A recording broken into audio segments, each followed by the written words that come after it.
You are listening to People, Place, and the Ocean.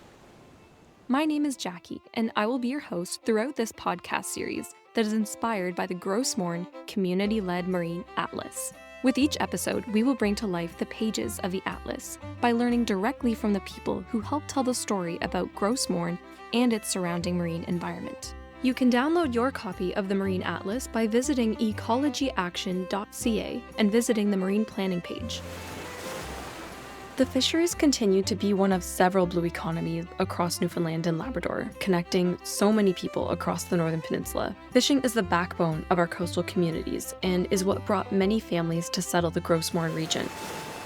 In this episode, we're continuing our discussion here with Ernest to learn his perspectives on marine stewardship, or in other words, what it means to take care of our ocean around Gros Morne. Fishermen have been practicing stewardship and contributing to the conservation of our marine resources here in Gros Morne for over a century.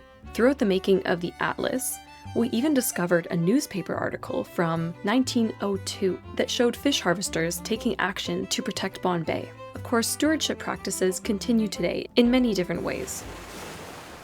Today, I am joined by Ernest as he is phoning in from our remote office at the Bonne Bay Marine Station. Thank you so much for being here, Ernest, and welcome. I just finished a halibut fishery yesterday. And so Rebecca called me. I said, I'll do the interview today. Oh, we're so lucky that you're here. I'm going to refer back to the Atlas because the Atlas highlights a strong sense of stewardship among the inshore fish harvesters. When we think of stewardship, really that just means to take care of something. So in this case, taking care of the fisheries. So what does stewardship mean to you in terms of the fisheries? Yeah, we kind of saw that happening like with pelagics here in the Gulf, right? So we said 20 years ago, if we keep the same fishing efforts on mackerel and herring and capon, it will collapse. So we can't be bringing in 1 million pounds of boat. We can't be at that, because if we do, we won't have anything left for younger people. And it did happen. It happened in all bays, right? It happened in St. George's Bay. It happened in St. Paul's Bay. It happened in Bonne Bay. It happened in the Northern Peninsula, Ox Bay. It happened. And we said it was going to happen 10 years before it happened. But you're not listening. You're not listening to what we're saying. So you're still allocating large quotas, right? You shouldn't be doing this. But they don't come around and talk to us. It's like we're put on the back burner or something. They don't really listen to us. But I love to be sitting down at meetings when decisions is made about who wants me, I guess. What do we think as a fish harvesters? What do we think is a good idea, bad idea? You have to make good decisions when you're making decisions. Because if you don't, well, we're back to square one again. Yeah, it's really important that fish harvesters especially have their say when it comes to any kind of decisions that relate to the ocean and to the coast, right? Because you guys are going to be the most affected by any sort of change there. So with that in mind, I wanted to ask you something that kind of relates to the Atlas again. So we got a lot of feedback when we had discussions with fish harvesters about certain levels of marine protection. And so in some cases, there's levels of marine protection that allows for sustainable activities, such as fishing, using specific types of gear and things like that. So with that in mind, what's your perspective on allowing these types of sustainable activities and having that be in balance with marine stewardship efforts as well? If they want a marine protected area, okay, so what's behind it? It's a marine protected area, okay, so, but having said that, you can still fish, right? All species, right? No bottom tray, right? Everything else is like a commercial fisher, okay? I understand what you're saying. As long as we can work together as like inshore fish harvesters, not doing any ocean floor damage or anything like that, or dragging coral, I guess coral rock or whatever. I guess a lot of what they're talking about when they're talking about marine protected areas, not doing the ocean floor damage, right? But I don't think as inshore fish harvesters, we don't do that kind of thing. We don't have the high-tech gear to do that, right? Most of the larger vessels got a very, very high-tech gear, the best in the world, I'd say, that money can buy. And the large boats, right? So they got the gear to do a lot of environmental damage to the ocean floor. But I don't think we would. But what are some other ways that you could think of that fish harvesters around Gros Morne are already making efforts to look after some of those fisheries resources and some of the ways that they have been doing so for years? Oh, we're pretty good. Like, we saw our crab fishery going down. So we decided we'll shut her down because we don't want the stocks to be deleted, right? We shut it down. DFO didn't do it. We did. So they got support from us. So we closed it for 2 years. Then we reopened, the stocks was okay. And then we said, well, if the stocks is not good, we'll shut her down again. So we did. 2 or 3 years, we shut her down again. So if the stocks is good, we'll keep her open. But and we're releasing the undersize and stuff like that. So we're looking after it. But so last 2 years, it's been good. So the fishery's been good. But there's only 2 or 3 day fishery and all gears of the water, stuff like that. So it's well looked after. It's managed properly. And we got a lot of fishermen exited from all the retired and stuff. So there's less fishing for sure.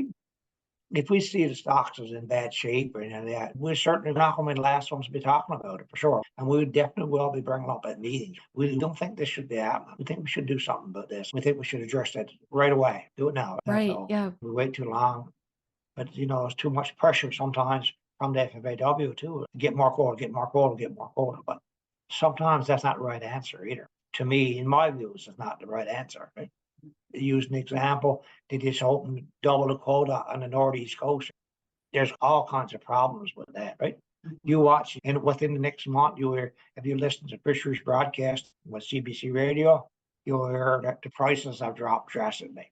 Yeah, the prices was going to drop. There's problems going to be at plants. They can't process it, right? Because they don't have the processing capacity, or they couldn't do it last year. And this year they doubled the quota. They couldn't keep up with it last year. So it's not going to be a cakewalk. I can tell you right now. Because before they make the big decisions like that, you got to think it out.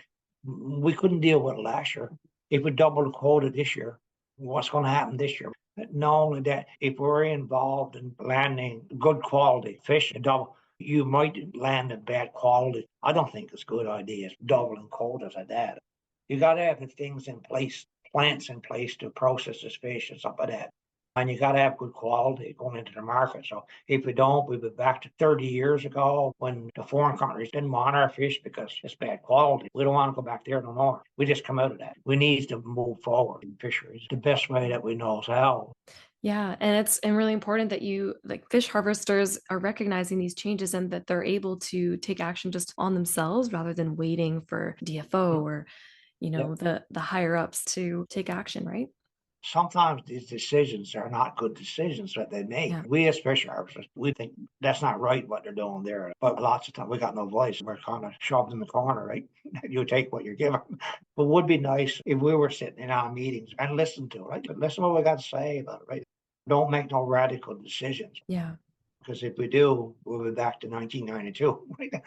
No, you definitely don't want to go back to that. Don't have to move forward, not backwards, eh? Yeah. Mm. So now speaking about moving forward, Gros Morne, like many other regions throughout Newfoundland, is looking to find ways to sort of build up that ocean-based economy. And so I'm going to actually reference the Atlas again. There's a section in the Atlas that talks about some of those other ocean-based economies. For example, different types of aquaculture. There's finfish and then there's shellfish. And then there's mining, oil and gas, renewable energy like offshore wind or tidal energy.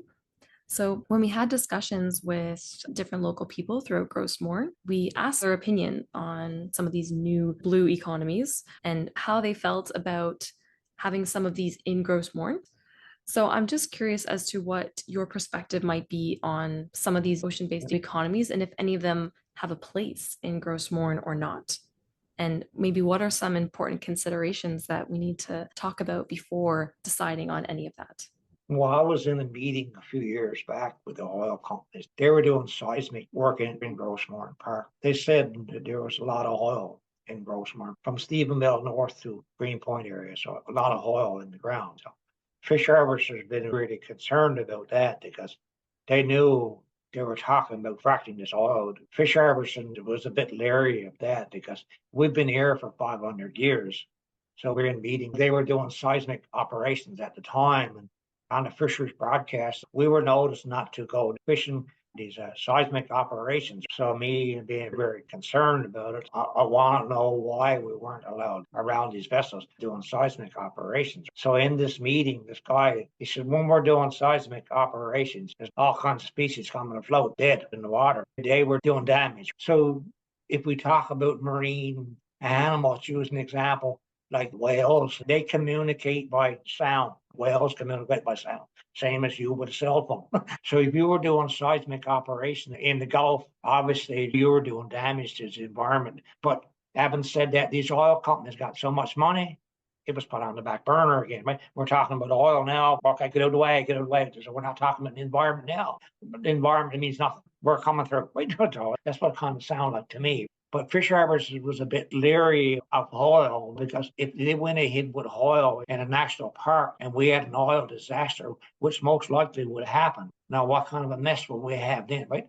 We'd have closed fisheries, we'd have birds, we have whales, everything got, it's too late after it happens, right? It's like crashing a car. When it happens, it happens. As Fish Harbors, we like to nip that in the bud and don't let it happen. But I know I was asked to a big meeting here a few years ago. I must have been a couple hundred people there. And I got up and I said practically the same thing that I'm saying now. But I got some hand clap with what I said, right? Because obviously these seismic operations are doing a lot of damage to these animals, right? They couldn't communicate or nothing like that. Just like me and you without cell service, I guess. But nothing really came out of the seismic operation here in the Gulf. But I don't know where it can go from now. And once we're gone with these oil companies, they got the money and then they got the backing of the federal government. So things can happen if they need that oil that's coming out of their ground, whether Yeah. we're there or not, right?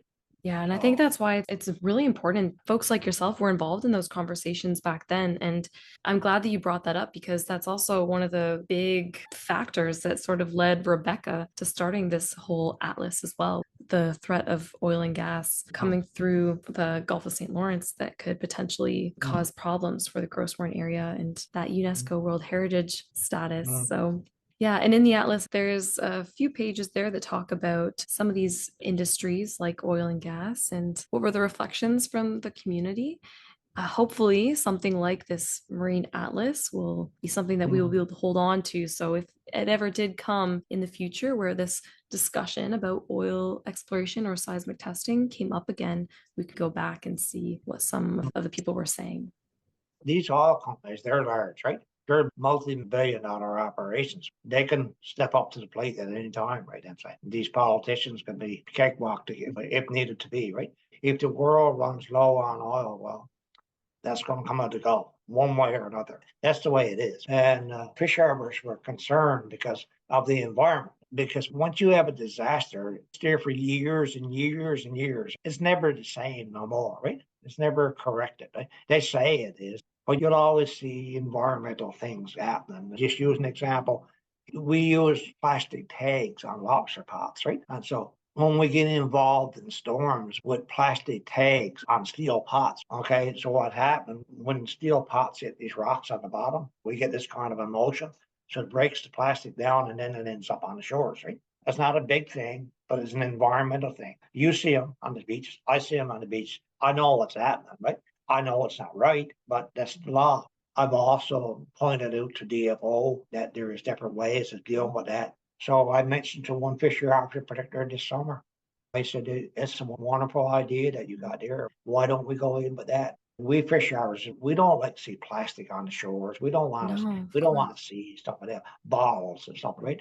I mean, I goes in the boat every day. We bring our garbage in, I put it in the can. I remember talking to a park attendant one day. I said, I use your garbage cans. Well, I said, we'd rather see you put it in the garbage can than in the ocean. I said, that's why we do it, right? I said, you continue to do what you're doing. That's what he said to me.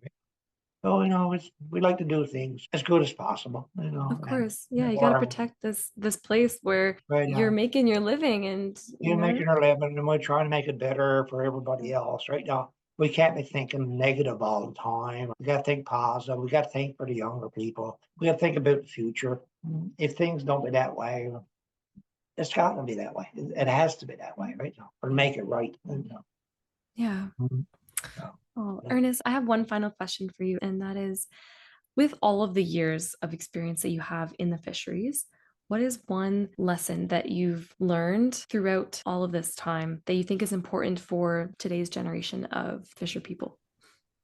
Well, I suppose you have to have enough species for them to make a living, right? You've got to make the right decisions. And it doesn't always come from top-notch officials either, the right decisions. some decisions have been made by top-notch officials over the years that I didn't agree with, right? A lot of other fishermen doesn't agree with it. But a lot of it is they don't take the time to listen to us. But I think that should be changed. I really do, because we can't go on and on and on year after year and not make changes for better, right? We have to make changes. Like I just said, we're all hitting the 60 plus bracket. So we got to make good decisions for younger people. We have to start tomorrow, not the next day, right? Time is running out. There is ways and doing things for be better. Yeah, I'm sure there is, right? So we just got to work on it, right? We get it done. Yeah. Yeah, and keep that sense of urgency. Yes, I think so. And I Ernest, think I hope that you continue to make that effort to get your voice heard. I love to hear that you're on the fisheries broadcast and you're trying yes, to get involved with those DFO discussions. I really love yeah, that. I love doing some pilot projects, even now, like doing some small fish markets on a small scale. So I think it'd be a good idea for Gros Morne too, like just a local fisherman or even a couple of them, 2 or 3 fishermen or something like that, bring in something like that. Put it on a small market. But you'd have to do that in a right way too. Obviously, you'd have to do that on a boat with some names in the hat or something like that, right? Your chances is as good as Aries or Tom's or whatever, right? You know what I mean? If you're going to do something, you're going to have to do it right. That's my belief. Absolutely. Anyways, Yep. very good. Ernest, thank you so much for sharing all of your knowledge. I can't thank you enough, and for everything that you're doing for the fishing community. I appreciate you. Okay, well, thank you very much. You have a good day. Thank you. Okay. Be sure not to miss the next episode and subscribe to the podcast now and follow along as we tell the story of Gros Morne, the people, place, and the ocean.